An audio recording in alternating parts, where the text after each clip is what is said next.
প্রিয় ভাই সব, তো আল্লাহ রাব্বুল আলামিন আমাদেরকে একখানা কিতাব দিলেন আর জিজ্ঞেস করলেন, আমাদেরকে বললেন, আফগাইরা দীনিল্লাহি ইয়াবগুনা ওয়ালাহু আসলামা মান ফিস সামাওয়াতি ওয়াল আরদি তাওয়া ওয়া কারহা।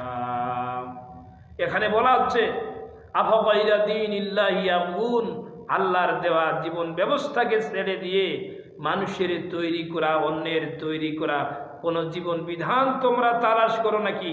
আল্লাহ প্রশ্ন করেছেন, ওয়ালাহু আসলামা মান ফিস সামাওয়াতি ওয়াল আরদ, অথচ আকাশে যা আছে, জমিনে যা আছে, আনুগত্যের মস্তক সবাই অবনত করে দিয়েছে আমি আল্লাহর সামনে। কোন সুবহানাল্লাহ। আর তাই সেখানে শান্তি, যারা আল্লাহর আইন মানে সেখানেই শান্তি। দেখেন, একটু আগে আমি বলেছিলাম শুরুতে, সকল প্রাণীর আত্মরক্ষার হাতিয়ার আছে। আমাদের যদি আত্মরক্ষা করতে হয়, লাঠি, বন্দুক, ছুরি ইত্যাদি আশ্রয় নিতে হয়। আমার শরীরে আপনার শরীরে আত্মরক্ষামূলক কোনো হাতিয়ার বলেন নাই। এখন আপনি বলেন আত্মরক্ষার হাতিয়ার আছে। বাঘের, সুন্দরবনে বাঘ আছে নাকি আছে না? আপনারা কি